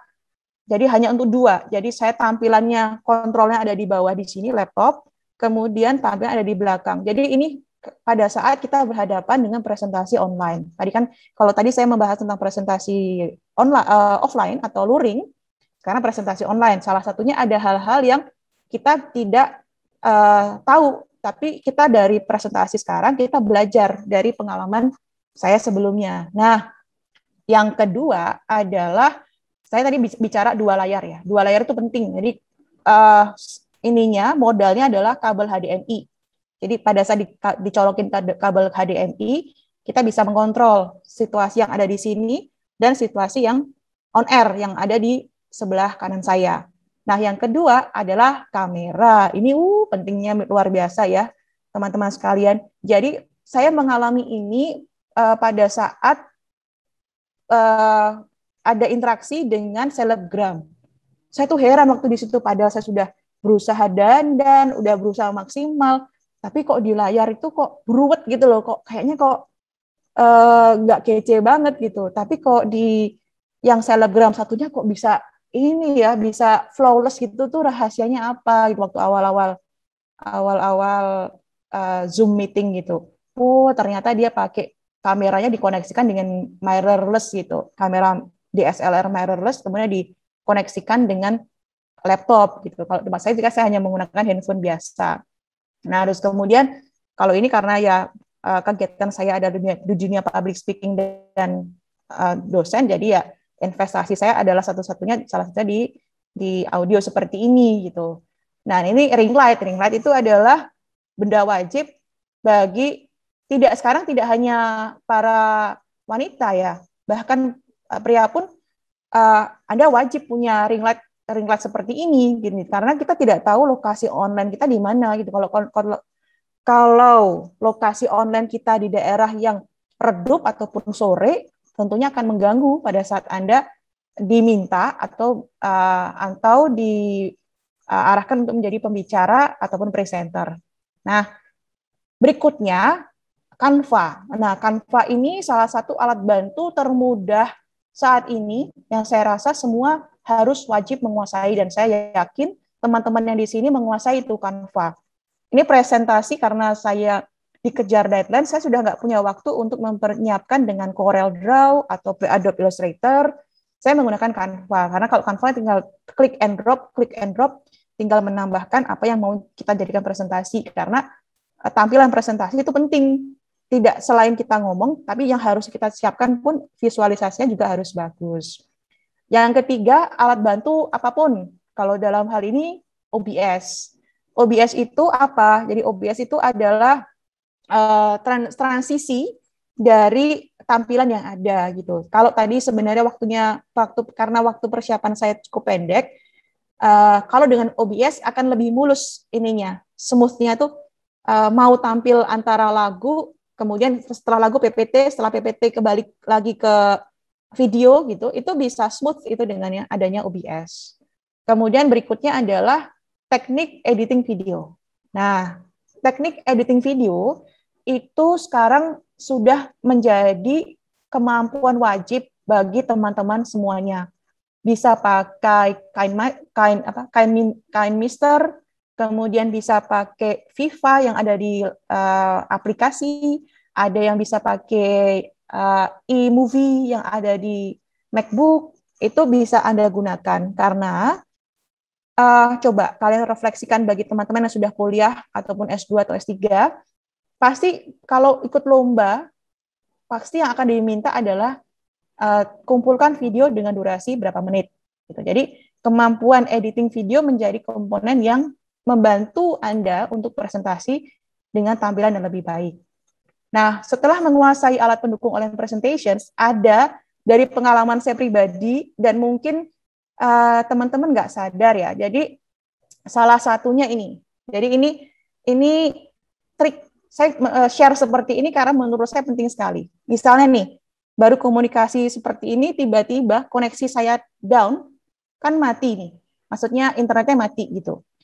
Akan menjadi masalah buat kita semua gitu kan. Apalagi kalau misalnya Anda sedang tugas akhir, yang itu nyawanya digantungkan pada presentasi gitu. Nah, salah satunya ini saya baru saya belajar gini. Kemarin kejadian karena gitu. Jadi saya baru seminar kompre, kalau di S3 itu ada seminar komprehensif gitu.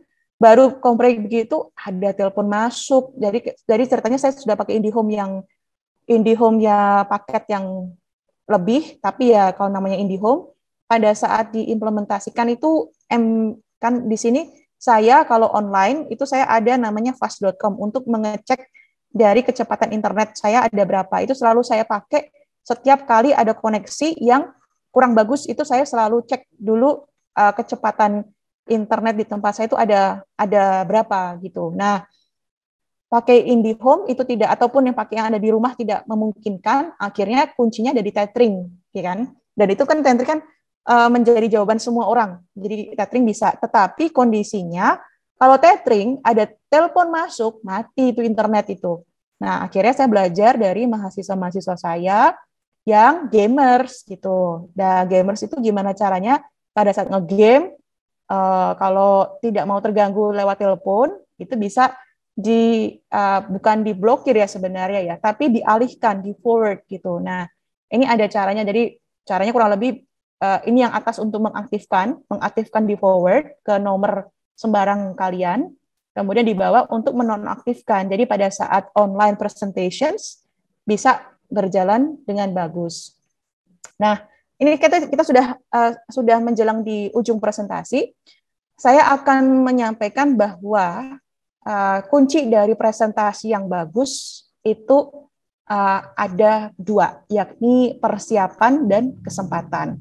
Kesempatan sudah akan terbuka dengan lebar dipersiapkan oleh keluarga besar FEB UGM karena memfasilitasi banyak lomba, banyak beasiswa, kemudian banyak kegiatan yang bisa mengembangkan kemampuan Anda, dan Anda setelah dimodali untuk persiapan seperti yang hari ini, sore ini kalian latih atau kalian kenal dengan persiapan, kemudian ditambah dengan nanti akhirnya jam terbang. Nah, saya akan akhiri dengan katakanlah the power of talk. The art of public speaking dimulai dari kita sendiri dan dilatih. Nah, ini ending dari presentasi saya, tetapi saya akan mengajak teman-teman dulu supaya saya masih punya ada berapa waktu ya, Laksmi ya? Masih ada sekitar 20-25 menit lagi. 20. Ya, cocok. Ya, cukup.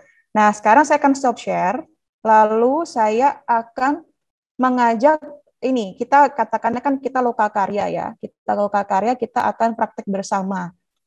Nah, sekarang saya minta teman-teman yang di sini apakah bisa dibantu untuk nyalakan kamera masing-masing. Lalu kita akan berlatih nih presentasi yang bagus itu seperti apa. Yuk, baik, mari Bapak Ibu, rekan-rekan sekalian bisa dibantu open mic. Oke, siapa aja ya nanti bisa berinteraksi ya. Oke, kita akan mulai.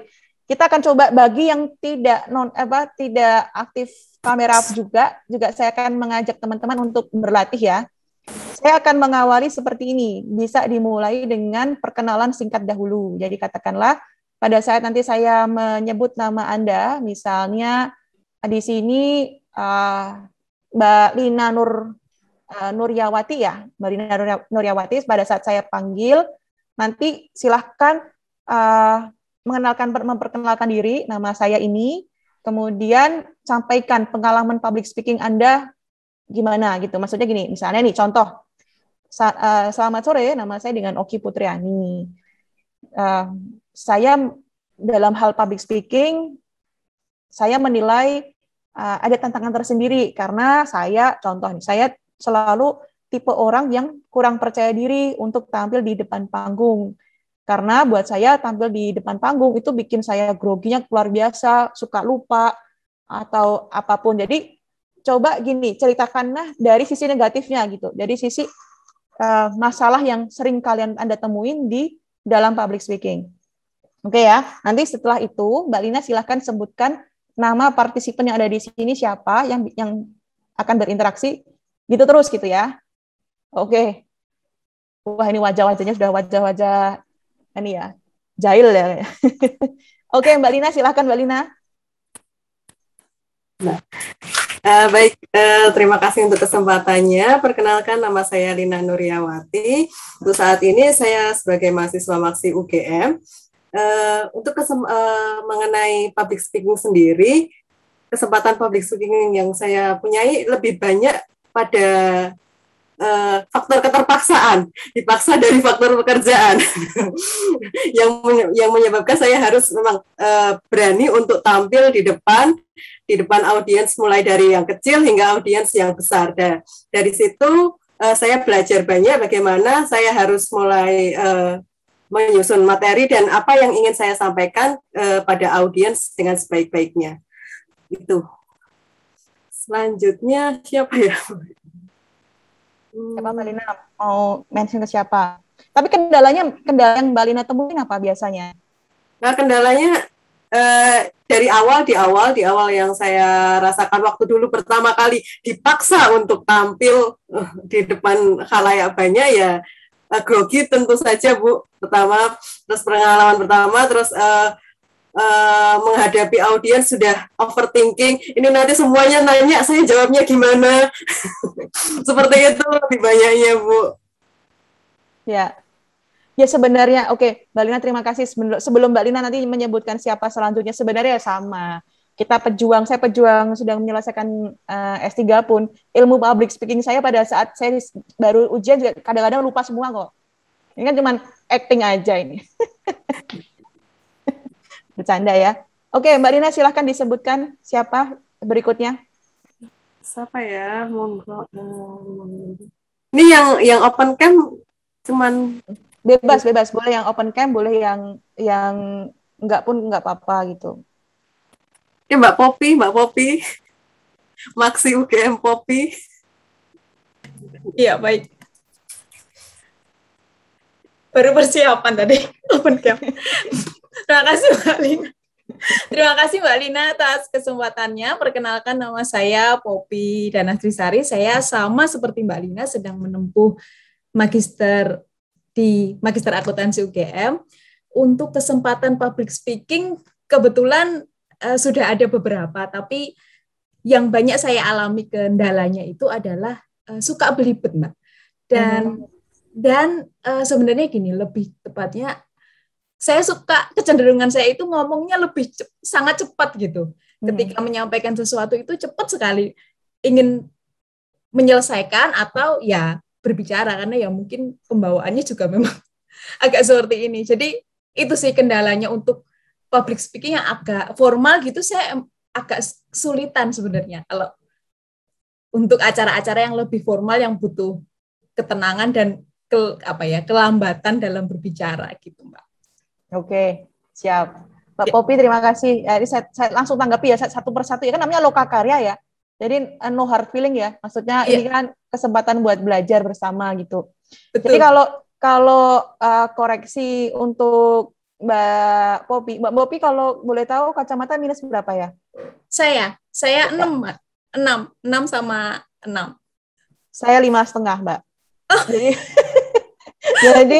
Jadi katakanlah saya pakai soft lens. Jadi maksud saya begini, kalau ini kan karena sedang belajar semua kan, bukan yang kalau saya kan dandan segala macam kan karena pembicara yang diundang kan. Kalau saya tampilan rumahan kan besok nggak dipanggil lagi ya kan. Jadi berusaha maksimal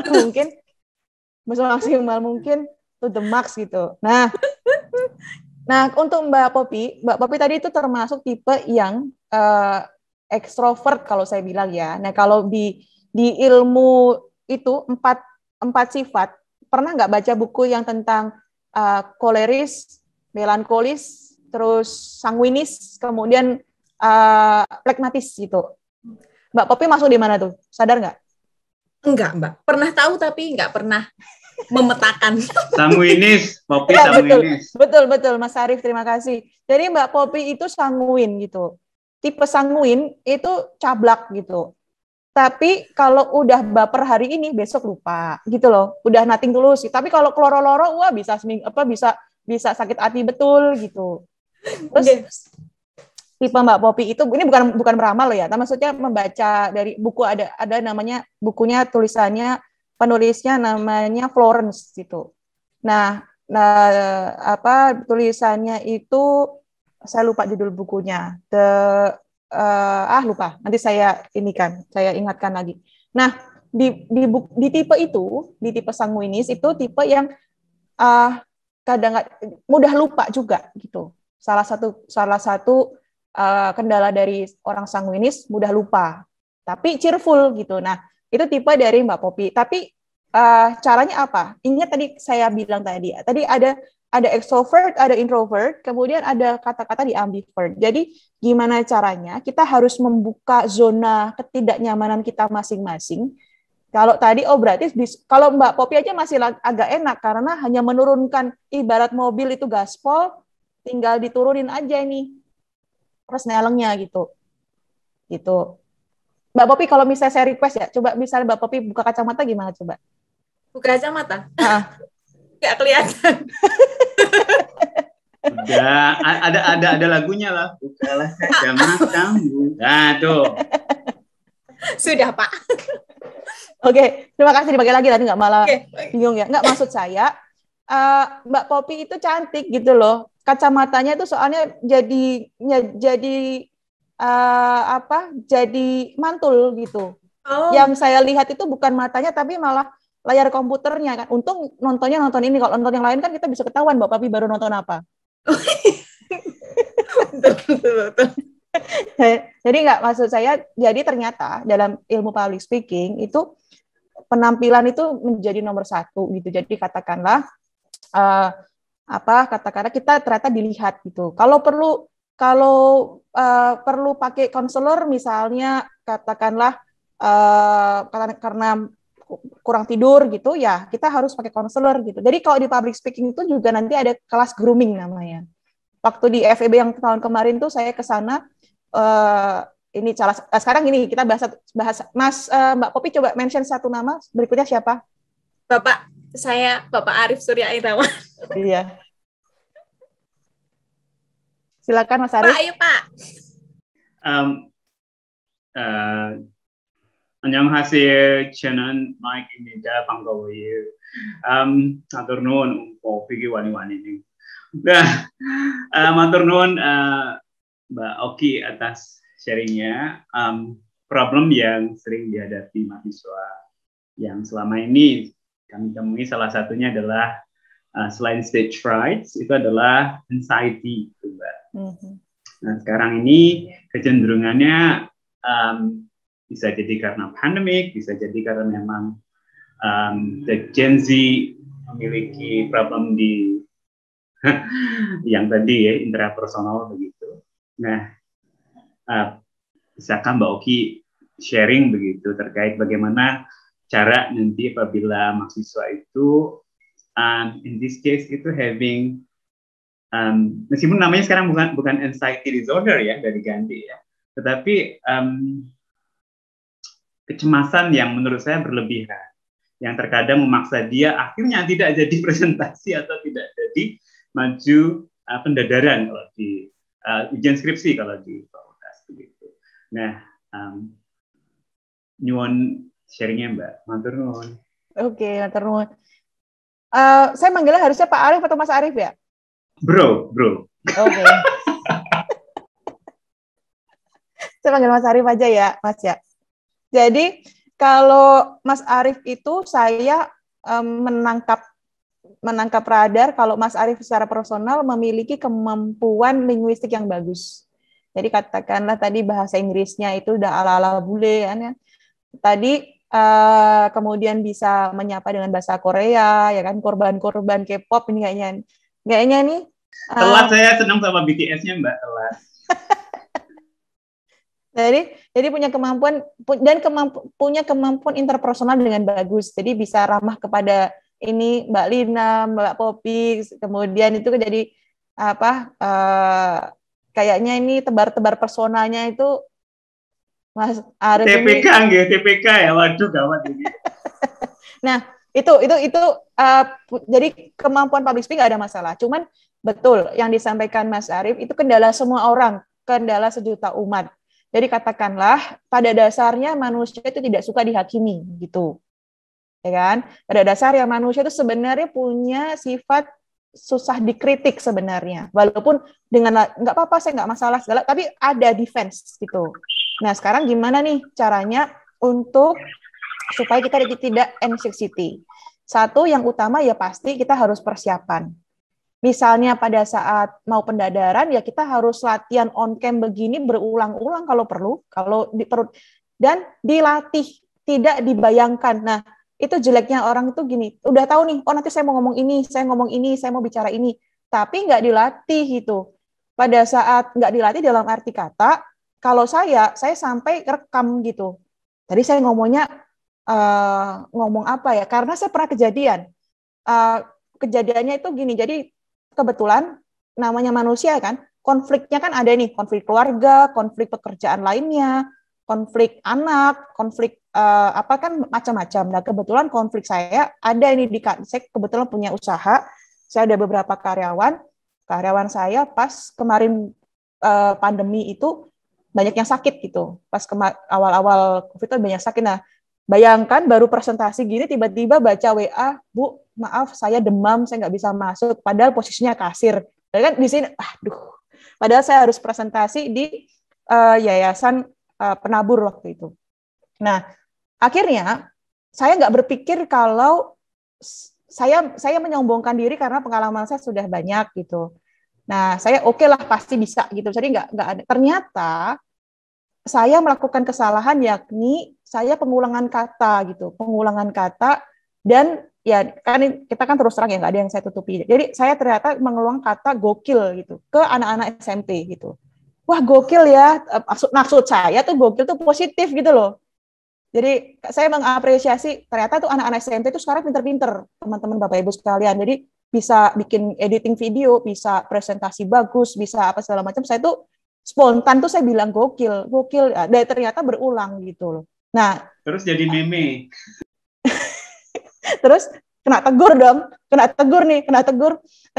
sama kepala sekolahnya, Bu Oki, tolong kata gokilnya dikurangin ya karena itu tidak pas di lingkungan kami.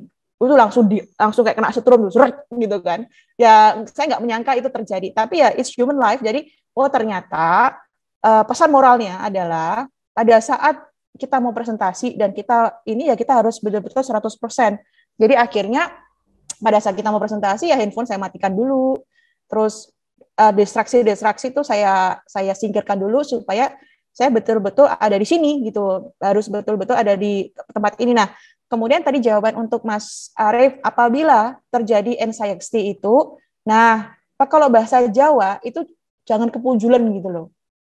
Jadi katakanlah kita udah mendramatisir nih, nanti pasti Laksmi ini nggak suka deh dengan presentasi saya, nanti Mbak Popi ini nanti tersinggung deh dengan kata-kata saya, nanti Mbak Lina nanti akan begini ya, nanti akhirnya ketakutan malah itu esensinya. Juga berikutnya Mbak, overthinking itu gimana itu? Nah, kalau overthinking itu ada salah satu kuncinya adalah do it gitu, dilakukan gitu. Nah, kadang-kadang itu tadi di FEB itu saya sering ketemu dengan teman-teman yang IQ-nya di atas 120. Itu bukan hanya satu orang, dan itu saya ketemuin 120. Nah, saya ketemu teman-teman yang IQ 120 itu mudah stres gitu.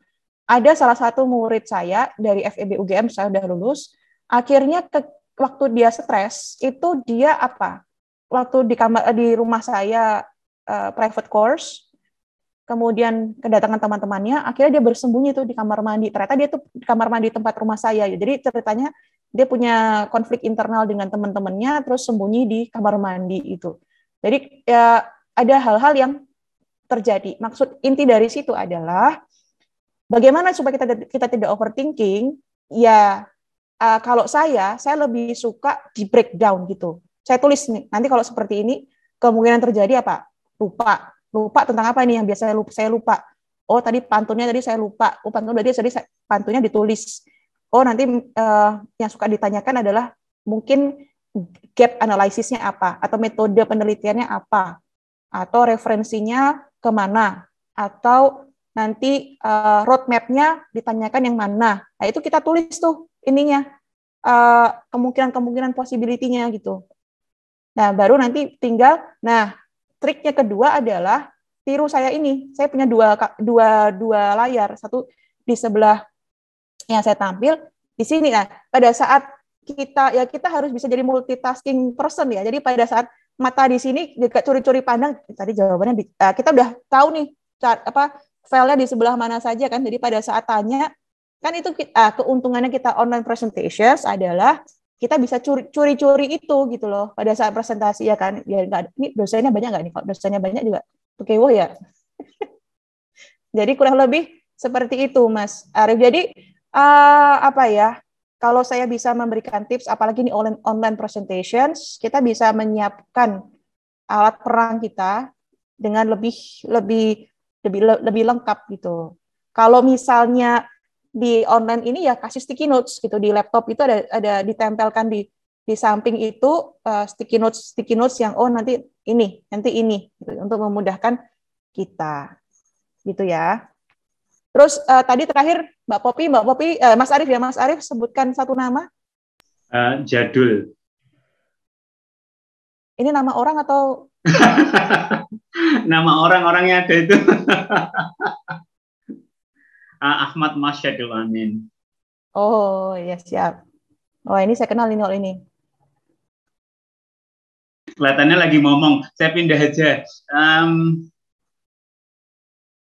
Dewi Fatmawati.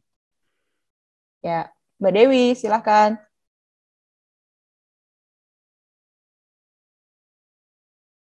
Mbak Dewi langsung berakting, sinyalnya susah gitu kayaknya. Ya, mungkin kalau begitu ya, karena yang lain tidak hidup, kita coba. Ini lempar ada yang lemparnya ke Laksmi aja, Mas. Laksmi aja, Laksmi nanti dia kontak Ringga dan gosipin saya, gibaik saya. Nah, Dewi. Mbak Dewi. Baik, halo Mbak. Stop. Halo, maaf tadi memang posisinya tidak mungkin buka cam. Siap. Kenapa ini sebentar?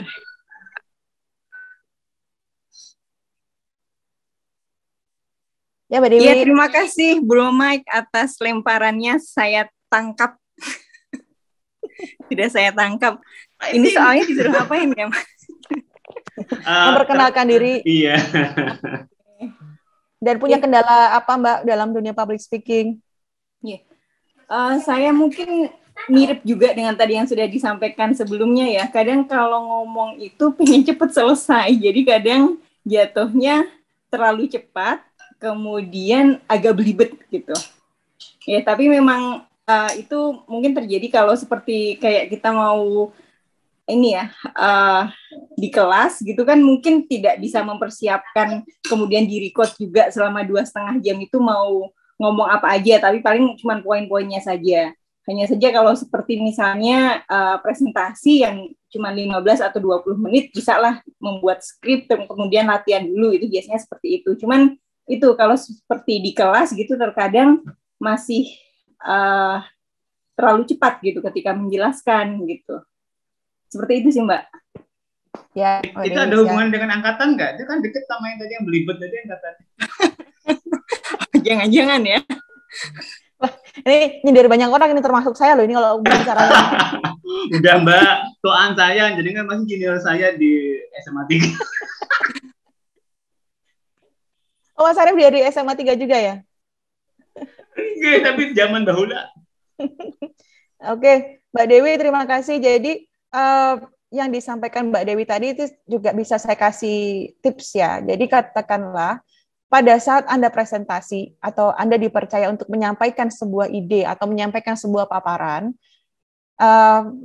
jadi posisikan diri Anda sebagai pengemudi wisata, gitu. Pengemudi wisata dalam arti kata Anda sedang mengajak para penumpang Anda, penumpang dalam arti kata audiens Anda untuk masuk ke kendaraan Anda, terus berpetualang nih. Katakanlah berpetualang seperti layaknya kita kalau masuk di taman safari, kan nggak tiba-tiba masuk ke kandang macan kan?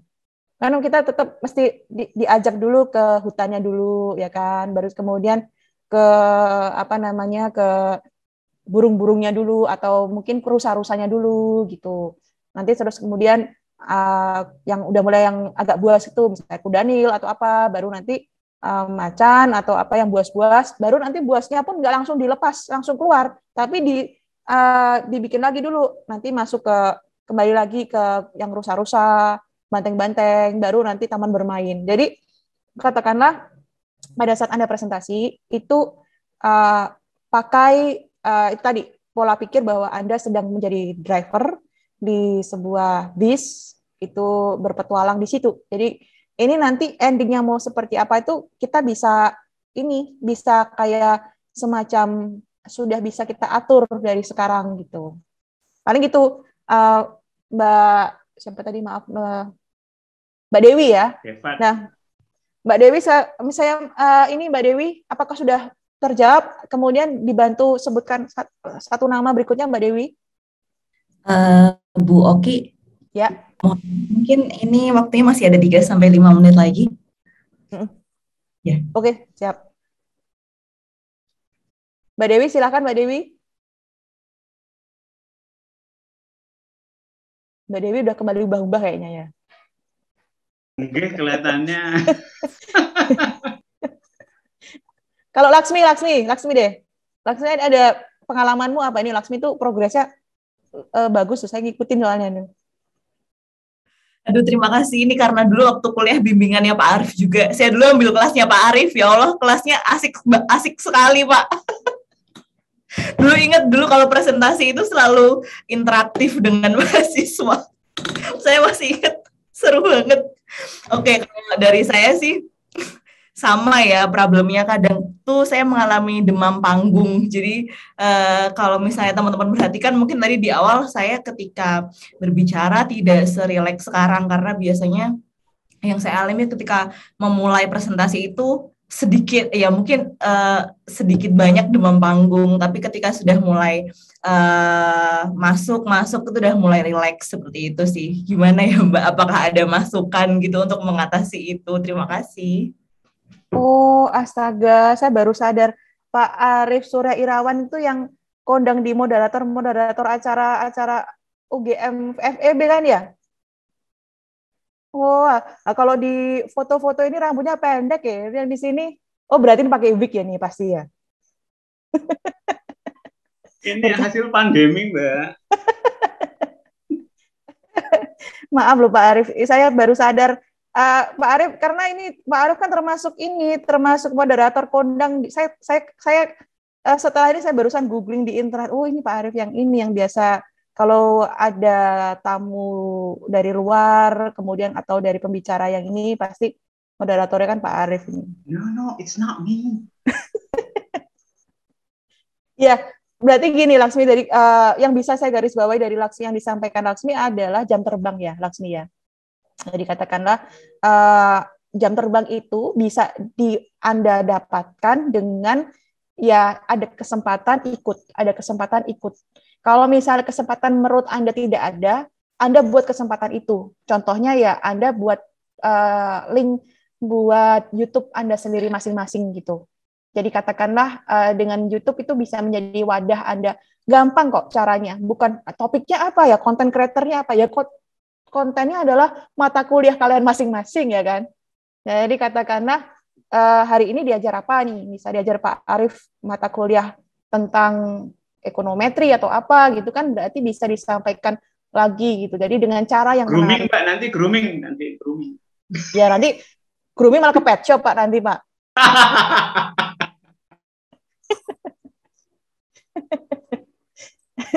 Ya, grooming itu menjadi biasanya ya Pak Arif, kalau ada grooming kemarin di FEB itu kebetulan ketemu Mbak Ika ya, ketemu Mbak Ika dan teman-teman itu ya, kami ke sana. Ya, kami di sana itu melatih tidak hanya public speaking karena kan dibutuhkan untuk sebagai MC ya. Jadi kita latih juga, saya bawa rekan saya yang melatih catwalk gitu. Bagaimana kita jadi katakanlah kita berdiri, kita kemudian duduk itu pun juga harus ada aturan para wanita ya, nggak ngeplek-ngeplek ke kakinya kemana-mana itu ya. Jadi apa namanya, ada namanya istilahnya Dutch apa kemarin istilahnya Dutch. Jadi kayak duduk ala Lady Di gitu loh, duduk ala princess gitu. Kalau di Indonesia yang saya perhatikan tuh saya kenanya 2 orang. Jadi Bu Hetinya Pak Andika, Pak Jenderal Andika itu Bu Heti, sama dulu almarhum Bu Ani SBY. Itu saya perhatikan kalau duduk itu betul-betul anggun manner gitu. Jadi kalau nggak ada kakinya, kan kita kadang-kadang misalnya nih, kalau saya aja deh, kalau saya baru online begini, saya kan kakinya lupa kemana-mana kan ini. Nah, akhirnya ke bawah nih di kampus kan bahaya juga kan. Nah, itu biasanya terjadi di teman-teman kita yang berhijab. Ya kan? Kalau maksudnya bukan apa-apa ya, pada saat Anda berhijab, kan Anda pakai rok lebar kan. Nah, Anda lupa itu. Anda merasa sudah aman sentosa kan. Padahal kan harusnya tetap ditutup kan. Walaupun Anda pakai rok lebar gitu ya. Mas Ari malah bahagia gimana? Bahaya. Belum Mbak, masa ya saya sedih. Oke, kurang lebih seperti itu. Ada mau ditanya apa ditutup, Laksmi? Sudah Mbak, terima kasih atas masukannya. Mungkin nanti saya akan mulai belajar dengan menjadi YouTuber dulu untuk meningkatkan jam terbang. Siap. Paling itu dari saya, Bapak Ibu, rekan-rekan sekalian. Terima kasih atas undangannya untuk bisa sharing. Mudah-mudahan bermanfaat. Mohon maaf apabila tadi ada yang kurang berkenan. Kemudian saya bisa tutup dengan sayonara bahasa Jepang, arrivederci dari Itali. Sampai jumpa di masa datang. Besok pasti kita berjumpa kembali. Wassalamualaikum warahmatullahi wabarakatuh. Waalaikumsalam warahmatullahi wabarakatuh. Selamat Ate, selamat.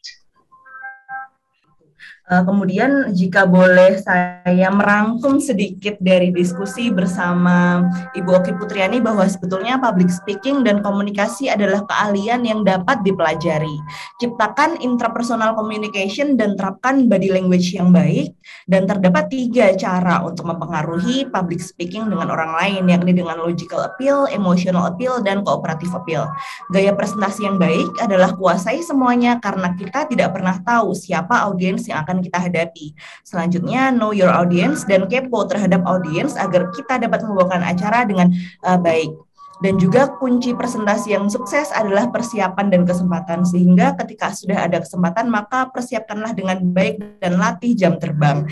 Seperti itu. Dan terakhir, sebelum menutup acara, saya serahkan kembali sesi ini kepada MC. Kepada Mas Ivan dipersilakan. Terima kasih.